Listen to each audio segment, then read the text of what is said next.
Hello, good evening. तो शुरू करें। अभी कुछ लोग आए नहीं हैं तो वो धीरे धीरे आ जाएंगे। तब तक हम लोग शुरू करते हैं। ओके। प्रॉपर्टीज ऑफ एसिड्स हम लोग पढ़ रहे थे और ये सारी प्रॉपर्टी हम लोगों ने पढ़ ली थी। इलेक्ट्रिसिटी का कंडक्शन भी देख लिया था और मेटल के साथ हम लोगों ने रिएक्शन भी देख लिया था कि अगर मेटल की रिएक्शन एसिड के साथ कराएंगे तो क्या होगा। ये मेटल इस एसिड का निगेटिव ले लेगा और मेटल साल्ट बना देगा और उसके बाद जो एसिड के पास H है वो हाइड्रोजन गैस बन जाएगा और निकल जाएगा। इसके बारे में हम लोगों ने बहुत सारी डिफरेंट डिफरेंट बातें भी की थी कि अलग अलग रिएक्टिव अगर मेटल हुए तो वो किस तरीके से बिहेव करेंगे। चलिए, उसके बाद इसके बेसिस पे हम लोगों ने ये एक्टिविटी भी किया था जिसमें H2 गैस निकल रहा था और H2 गैस जैसा कि हम लोग जानते हैं कि पॉपअप साउंड के साथ बर्न होता है। तो पॉपअप साउंड का मतलब क्या हो गया कि H2 गैस है। ये सारी भी बातें हो गई थी। उसके बाद हम लोगों ने मेटल कार्बोनेट और मेटल बाइकार्बोनेट के साथ रिएक्शन किया था और कहा था कि इन दोनों के साथ रिएक्शन होगी तो साल्ट बनेगा, कार्बन डाइऑक्साइड गैस बनेगा। कार्बन डाइऑक्साइड गैस जो कि तेज बदबूदार की तरीके होती है।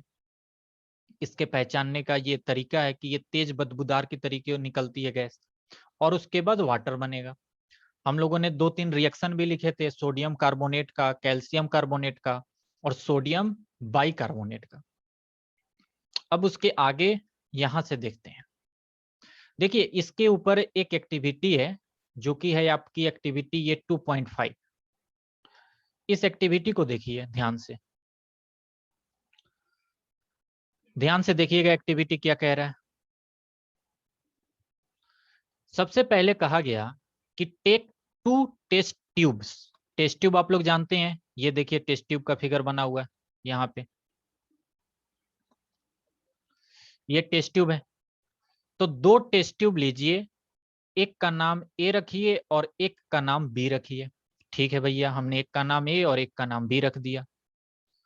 हमसे बोला गया कि 0.5 gram sodium carbonate Na2CO3 test tube A में डालिए और 0.5 ग्राम सोडियम हाइड्रोजन कार्बोनेट यानी कि sodium bicarbonate test tube B में डालिए। ठीक है, तो हमने 2 टेस्ट ट्यूब लिए और दोनों टेस्ट ट्यूब में हमने एक में सोडियम कार्बोनेट डाल दिया और एक में सोडियम बाइकार्बोनेट डाल दिया। मतलब यहां पर हमने सोडियम कार्बोनेट और यहां पे हमने डाल दिया सोडियम बाइकार्बोनेट। अब कहा गया कि 2 ml डाइल्यूट HCl दोनों में डालिए। ओके, तो इसमें भी हमने HCl डाला डाइल्यूट और इसमें भी हमने HCl डाला डाइल्यूट। क्या होगा, कार्बोनेट या बाइकार्बोनेट जब एसिड के साथ रिएक्शन करेगा, ये कार्बोनेट या बाइकार्बोनेट एसिड के साथ रिएक्शन करेगा तो पिछली क्लासेस में हम लोगों ने लिख रखा था कि कार्बोनेट एसिड के साथ रिएक्शन करेगा तो ये साल्ट बनाएगा, H2O बनाएगा और CO2 गैस बनाएगा। या बाइकार्बोनेट भी अगर HCl के साथ रिएक्शन करेगा या किसी एसिड के साथ तो साल्ट बनाएगा, H2O बनाएगा और CO2 गैस बनाएगा। तो यहां तक की तो हमें कहानी मालूम चल गई। ठीक है ना। अब इसके आगे का ये वाला प्रोसेस देखिए। अब हम लोग इस टॉपिक के बारे में बात करते हैं। ठीक है ना, यहां तक पता चल गया ना। What do you observe. तो हमने ऑब्जर्व ये किया कि जब सोडियम कार्बोनेट या सोडियम बाइकार्बोनेट के साथ हमने एसिड की रिएक्शन कराई HCl की तो हमें साल्ट मिला, हमें H2O मिला और हमें CO2 मिला। साल्ट बनाने आपको आना चाहिए, पिछली क्लासेस में मैंने सिखाए थे। और H2O और CO2 इसके गैस निकलते हैं और ये लिक्विड निकलता है।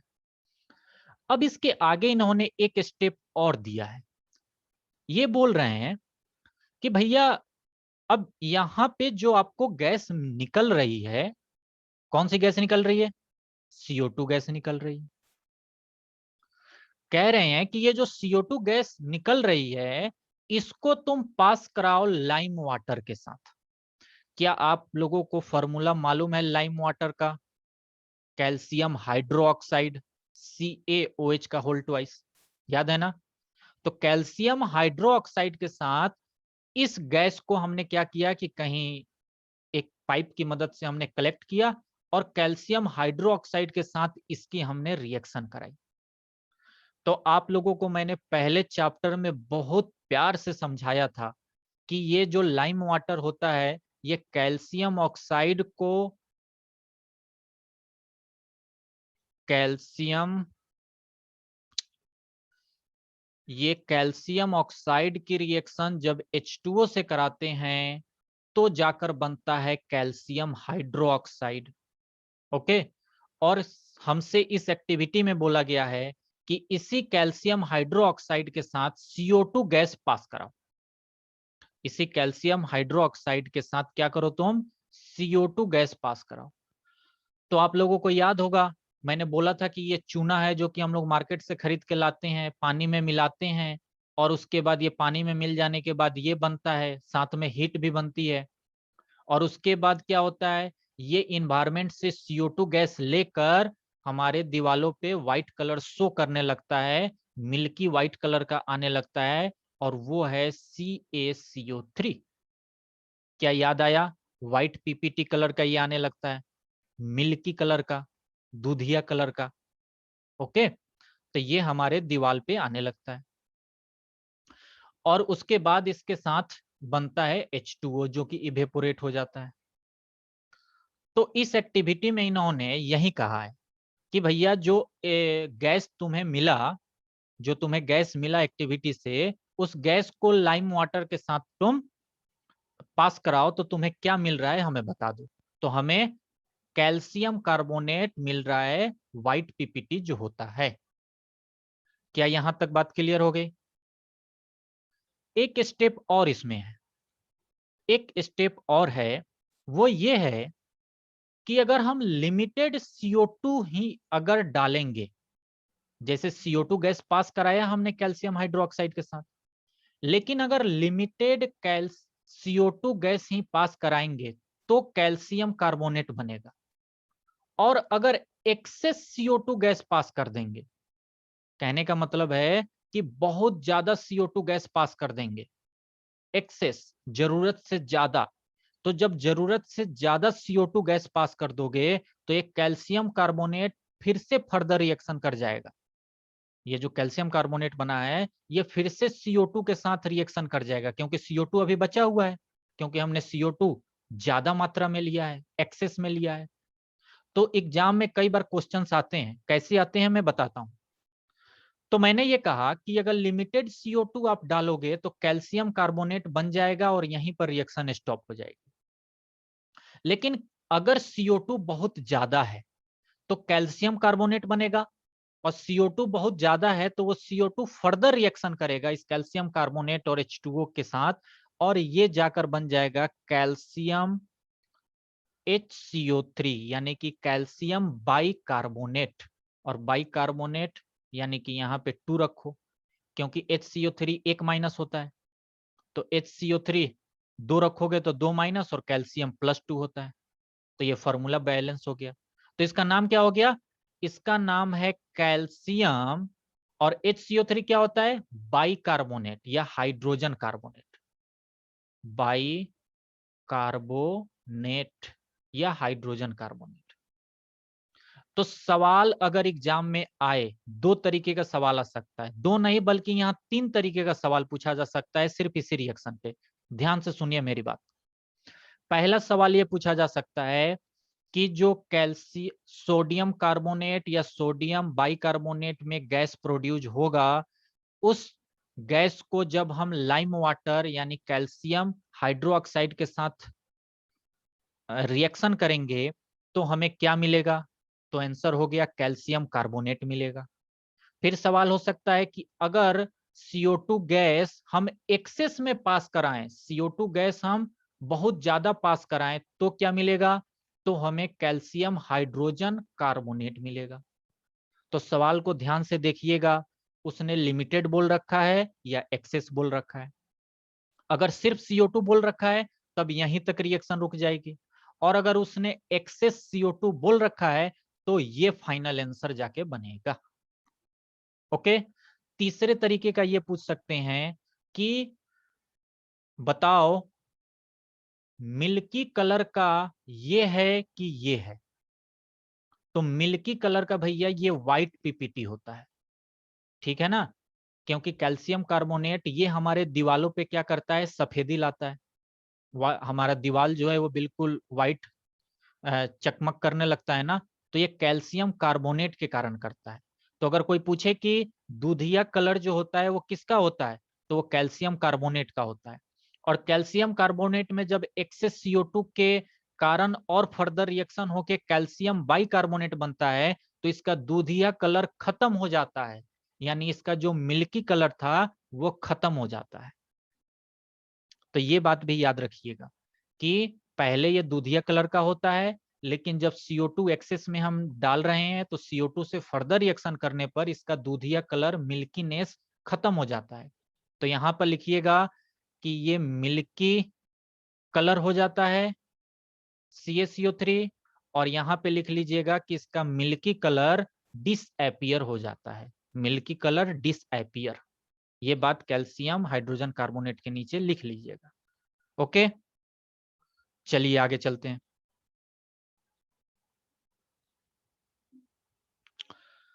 अब अगला रिएक्शन देखिए, अगला रिएक्शन है बेस के साथ, reaction of acid with basis.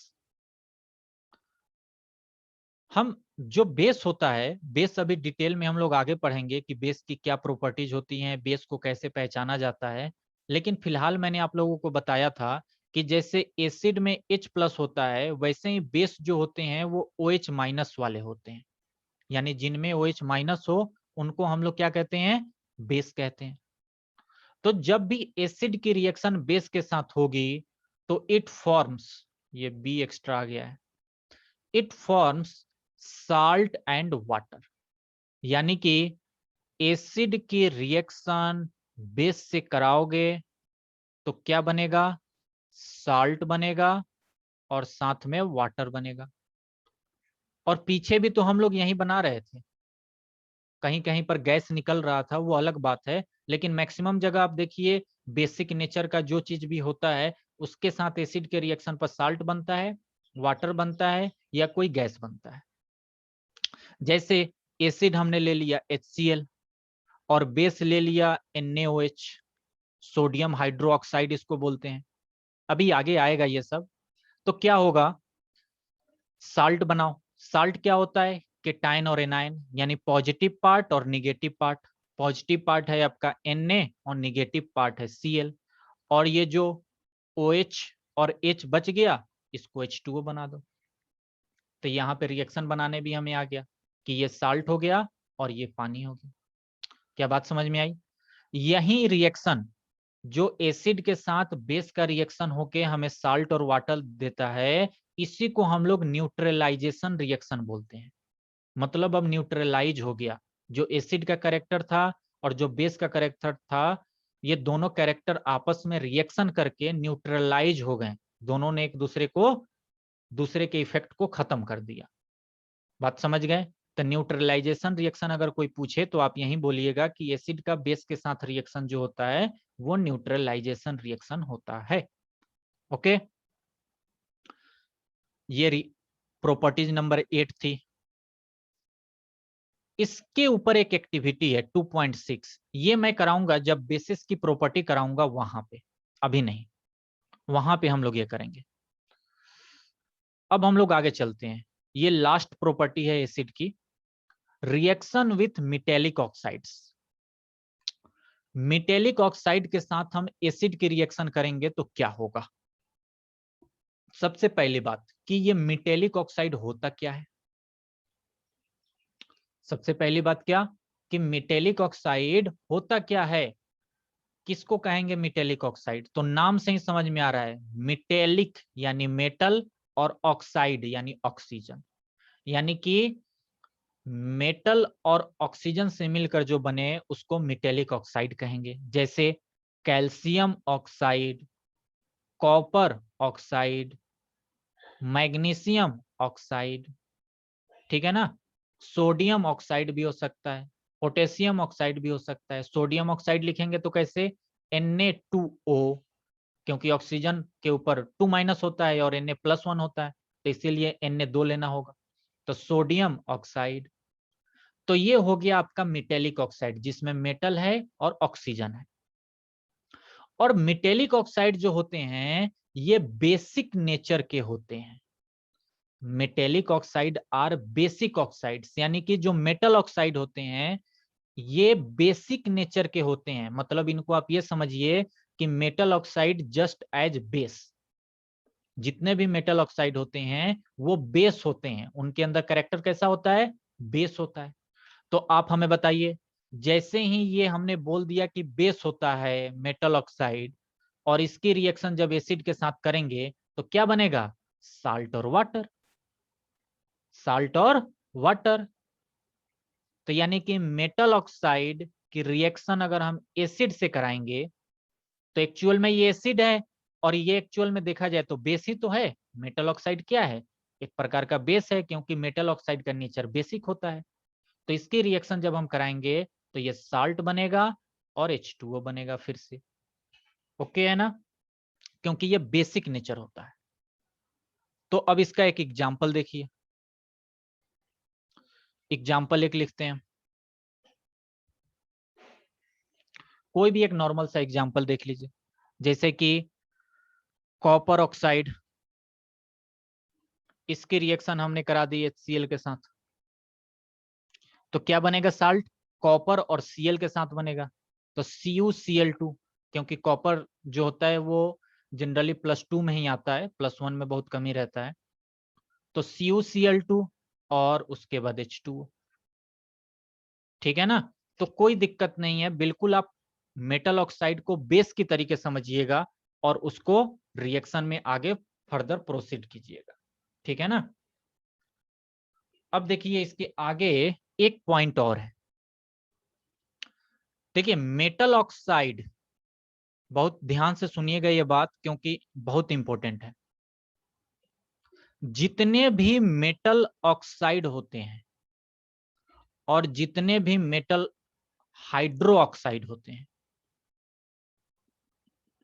Metal hydro oxide का मतलब क्या है, जैसे कोई मेटल और उसके साथ हाइड्रो ऑक्साइड आयन, जैसे NaOH, ठीक है ना। जैसे कोई मेटल, जैसे कि मैंने मान लिया मैग्नीशियम, और उसके साथ कोई हाइड्रो ऑक्साइड जैसे कि OH, तो OH अब 2 रखो क्योंकि एक OH पे एक ही तो माइनस होता है।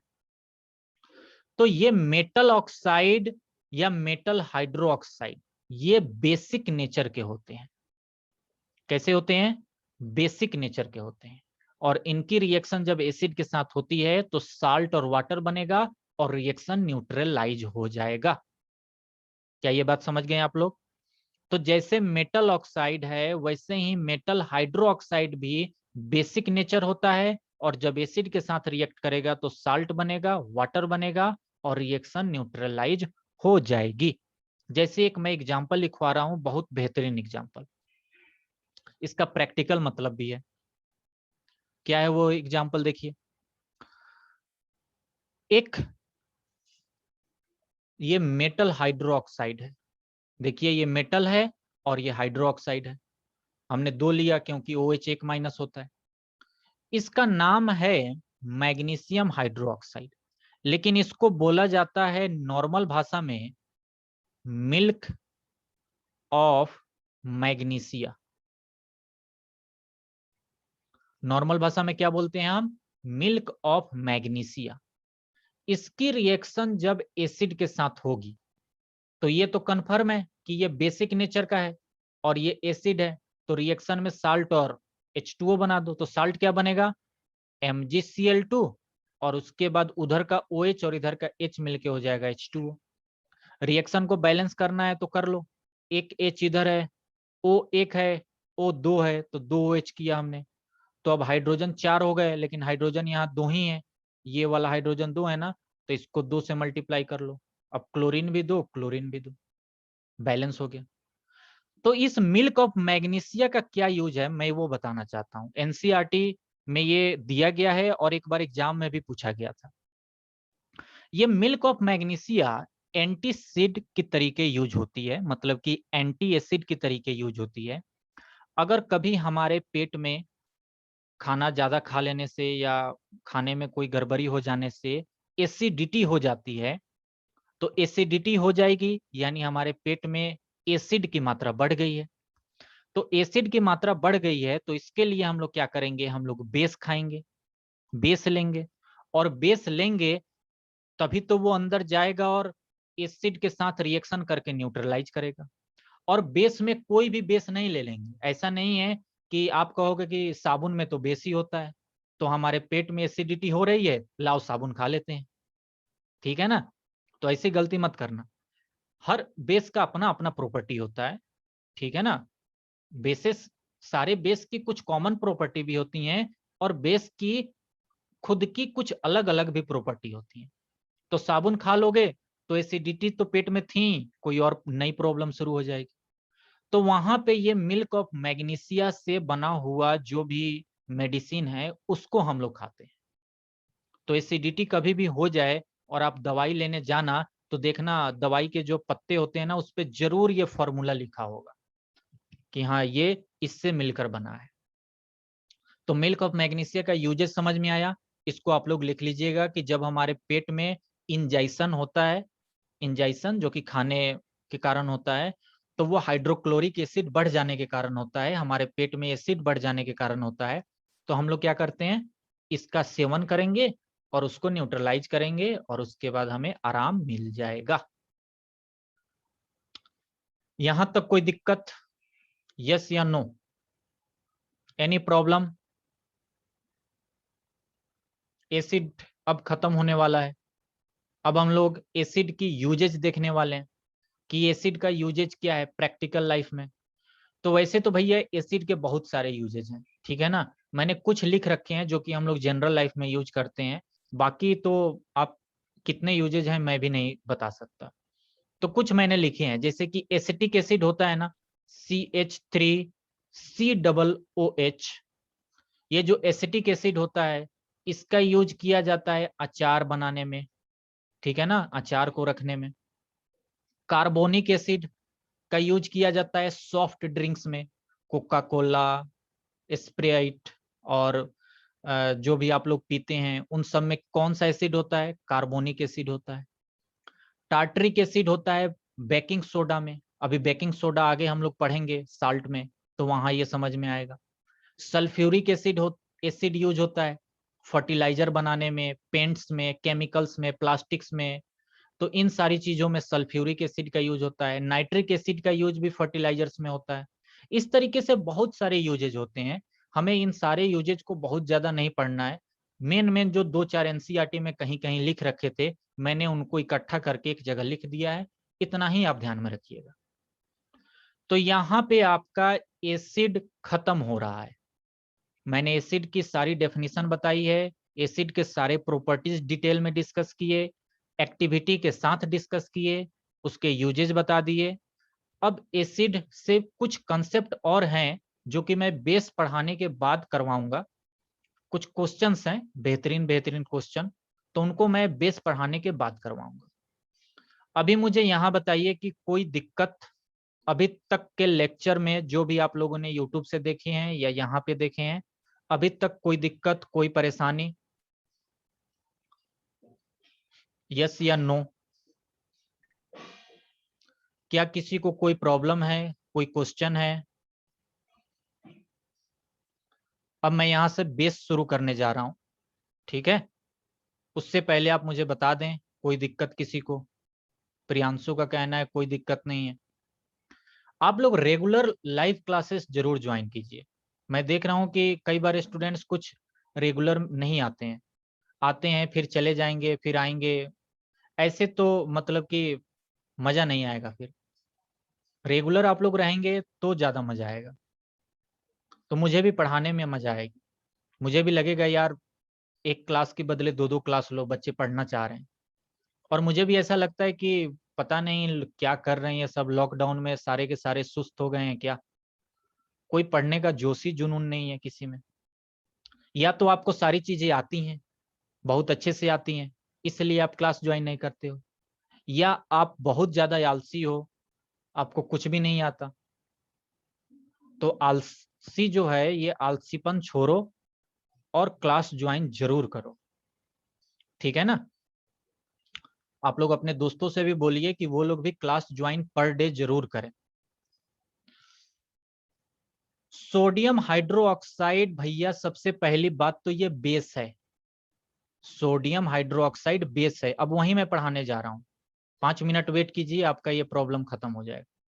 सोडियम हाइड्रोक्साइड एक बेस है और स्ट्रॉन्ग बेस है। जैसे HCl, H2SO4 स्ट्रॉन्ग एसिड होते हैं, वैसे ही NaOH भी स्ट्रॉन्ग बेस होता है। बेस को पहचानने का मैंने नियम क्या बताया था? जैसे एसिड में H होता है और वो पानी में H+ देता है, वैसे ही बेस में OH होता है और पानी में ये OH- देता है। ओके, अब वही मैं डिस्कस करने जा रहा हूं, वही बेसिस ही अब शुरू कर रहे हैं। यहां तक किसी को कोई दिक्कत नहीं है? चलिए आगे चलते हैं। तो देखिए, जैसे हम लोगों ने एसिड की वहां 2-3 डेफिनेशन पढ़ी थी, वैसे ही हम लोग यहाँ बेस की भी 2-3 डेफिनेशन पढ़ेंगे, जिसमें 2 डेफिनेशन तो हमारे काम की होगी, लेकिन एक डेफिनेशन हमारे काम की नहीं होगी। तो डेफिनेशन नंबर 1 है, एसिड में क्या था कि दोज सब्सटेंसेस विच आर सोर इन टेस्ट, जो खट्टे होते थे और ब्लू लिटमस को रेड में बदल देते थे, उनको एसिड कहते थे। सेम वही बेस में कि those substances which are bitter in taste, कड़वा हो टेस्ट में, टेस्ट में कैसा हो? कड़वा हो, और कलर को चेंज कर दे, ले रेड लिटमस को ब्लू में, या पर्पल लिटमस हो उसको भी ब्लू में। मतलब बेस फाइनली लिटमस पेपर या लिटमस सॉल्यूशन को ब्लू में चेंज कर देता है। लिटमस पहले से रेड हो तो भी ब्लू में करेगा, पर्पल हो तो भी ब्लू में करेगा। मैंने याद करने का तरीका भी बताया था कि BB बेस जो होता है वो फाइनली ब्लू में बदल देगा, और जो एसिड होता है वो फाइनली रेड में बदल देगा, AR। जैसे करेला, बिटर गॉट, ये सबसे अच्छा एग्जाम्पल है करवा का। कितना करवा लगता है करेला, कितने लोग नहीं खाते हैं। उसके अलावा सोप, जो साबुन होता है, ये भी करवा होता है। कभी साबुन को हल्का सा चख के देखिएगा, करवा लगेगा आपको, ठीक है ना। तो ये बेस का पहला डेफिनेशन है, ये आपके एग्जाम में आप चाहें तो यहीं लिख सकते हैं, आपके नंबर नहीं काटे जाएंगे। लेकिन इससे कुछ ज्यादा बेस की क्लियरिटी नहीं मिल रही है, ये डेफिनेशन नंबर 2 से हमें ज्यादा क्लियरिटी मिलेगी। मैंने आप लोगों को एसिड में क्या बताया था? मैंने आप लोगों को एसिड में बताया था कि अगर केमिकल फॉर्मूला में हाइड्रोजन है, जैसे HCl है, जैसे H2SO4 है, जैसे कि CH3COOH है, और जब पानी में उसको हम डालेंगे, मतलब H2O में डालेंगे, तो H+ अलग हो जाए और Cl- अलग हो जाए, मतलब H+ हमें मिल जाए। इसको भी जब हम पानी में डालेंगे तो हमें H+ मिल जाए, क्योंकि 2 H हैं तो 2 H+ मिलेंगे। इसको भी जब हम लोग पानी में डालेंगे तो CH3COO- मिलेगा और H+ मिलेगा। तो ऐसे कंपाउंड जिनमें हाइड्रोजन हो और पानी में डालने पर वो H+ दे, वो एसिड होते हैं। सेम ऐसे ही बेस में ऐसे सब्सटेंस जिनमें हाइड्रोक्साइड हो, मतलब जिनके फॉर्मूला में OH हो, और जब उनको पानी में डाला जाए तो ये OH अलग हट जाए, मतलब OH- मिले हमें, तो हम उसको कहेंगे कि वो कंपाउंड बेस है। ये अर्हेनियस ने कहा था।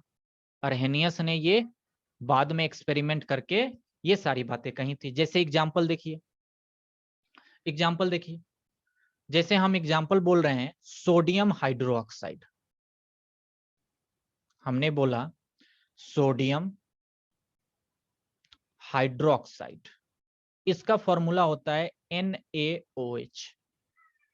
देखिए इसके फॉर्मूले में हाइड्रोक्साइड आयन है, और जब इसको पानी में डाला जाएगा तो क्या होगा, ये हमें Na+ अलग दे देगा और OH- अलग हट जाएगा, तो यानी कि ये एक बेस है, ठीक है ना।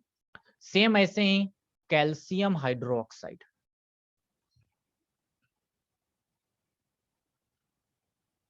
कैल्शियम हाइड्रोक्साइड का फॉर्मूला क्या होगा? ये कैल्शियम +2 में होता है तो हाइड्रोक्साइड 2 आएगा। ओके, और इसको भी जब तुम पानी में डालोगे तो ये भी क्या करेगा? कैल्शियम अलग दे देगा और 2 हाइड्रोक्साइड आयन अलग दे देगा।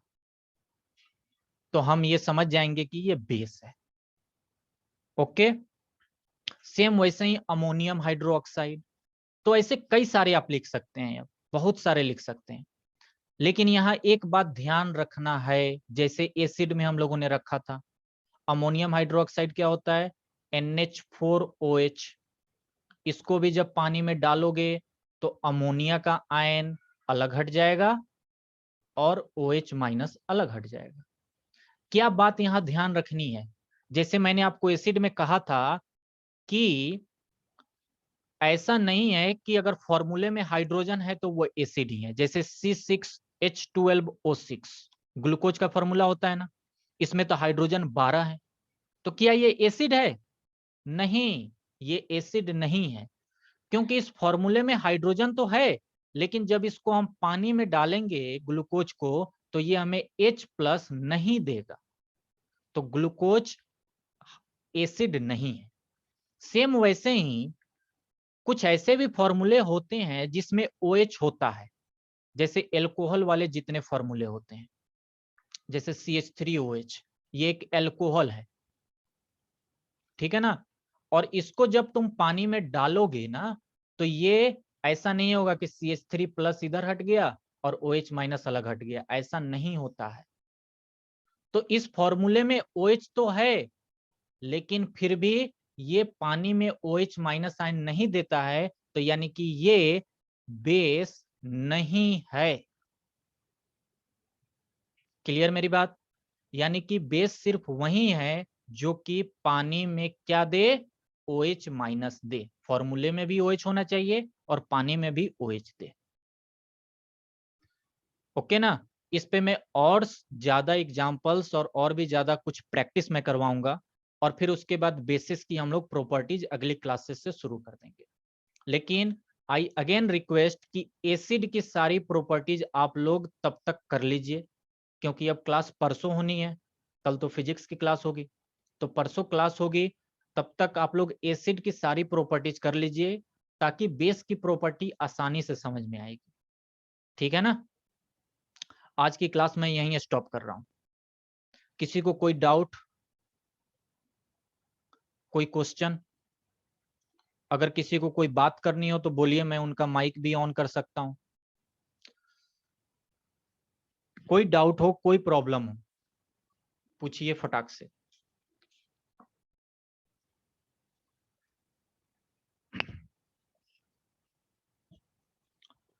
मैं आराम आराम से इसलिए अभी पढ़ा रहा हूं क्योंकि अभी हम लोगों के पास समय है, अभी एग्जाम बहुत दूर है।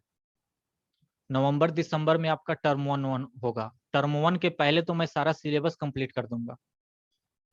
अभी आप लोगों को मैं ये भी बता दूं कि अभी केमिकल रिएक्शन और इक्वेशन का मैं एक लेक्चर लेकर आ रहा हूं, लगभग 1.5-2 घंटे का, जिसमें सब कुछ मैं जैसे नहीं कहते क्रैश कोर्स टाइप या रिवीजन टाइप, वैसा मैं एक वीडियो लेकर आने वाला हूं, जिसमें कि सारे कंसेप्ट, सारे इक्वेशन जो भी एनसीईआरटी में दिए गए हैं, सबको मैं उसमें क्या करने वाला हूं, सबको मैं उसमें एक साथ लाकर और उसको क्रैश कोर्स और जस्ट वेट,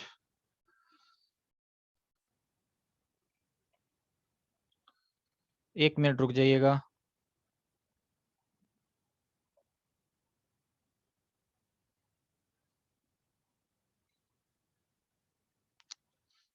हाँ, तो मैं ये बोल रहा था कि क्रैश कोर्स टाइप का जो होता है ना, उस टाइप का मैं लेकर आने वाला हूँ। उसमें हम लोग सारे फॉर्मूले, सारे कंसेप्ट, सारे इक्वेशन, सब कुछ उसमें डिटेल में डिस्कस करेंगे, और उसमें डिटेल में डिस्कस करने के बाद उसमें हम लोग डिटेल में डिस्कस करेंगे, और उसके बाद एक लेक्चर और आएगा जिसमें कि लगभग 40 से 50 MCQ टाइप के क्वेश्चंस होंगे। ठीक है ना। तो 2 लेक्चर अभी आने वाले हैं। एक लेक्चर है जो कि आपका सारे कॉन्सेप्ट्स का रिवीजन हम करेंगे, सारे इक्वेशंस का रिवीजन करेंगे, और एक लेक्चर होगा जिसमें कि 40-50 क्वेश्चंस हम लोग एमसीक्यू टाइप डिस्कस करेंगे, क्योंकि आपके टर्म 1 में एमसीक्यू ही पूछे जाने हैं। ओके ना? उसके बाद फिर सब्जेक्टिव टाइप के भी हम लोग डिस्कस कर लेंगे, लेकिन पहले हम लोग क्या करने वाले हैं? पहले हम लोग एमसीक्यू टाइप के करने वाले हैं। ओके?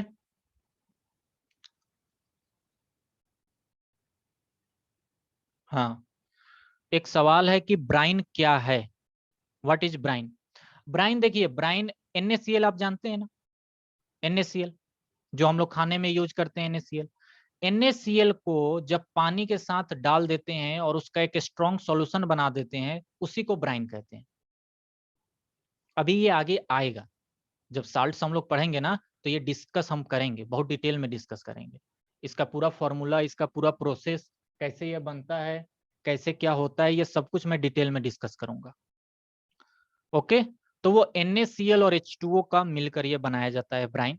और भी कई सारी चीजें हैं जो धीरे धीरे आएंगी, अभी तो कई जनरल नाम आएंगे, ठीक है ना, जो कि आपको याद रखने हैं, धीरे धीरे आएंगे, जस्ट वेट। तो बताइए, किसी को कोई डाउट तो नहीं है ना? अब मैं लेक्चर यहाँ एंड करूं? चैट में बता दीजिए, कोई डाउट तो नहीं है? पहला चैप्टर आप लोग भी अपनी तरफ से मतलब कि रिवाइज कीजिए, ठीक है ना। मैं जो रिवाइज कराऊंगा वो बिल्कुल शॉर्ट में करवाऊंगा। कहने का मतलब ये है कि रिवीजन रिवीजन ही तो होती है, तो रिवीजन में क्या पूरा मैं डिटेल में तो डिस्कस करूंगा नहीं, शॉर्ट में सारी चीजों को एक बार आपके सामने से गुजार दूंगा। तो आप अपनी तरफ से जो नोट्स आपने बनाए हैं तो उसको प्रॉपर रिवाइज कीजिए, और उसके बाद जो मैं पढ़ाऊंगा, जो मैं रिवाइज करवाऊंगा, उससे आपका थोड़ा और ज्यादा डेवलप हो जाएगा। और उसके बाद हम लोग 40 से 50 MCQ टाइप के जब क्वेश्चंस करेंगे तो हमें दिक्कत नहीं होनी चाहिए।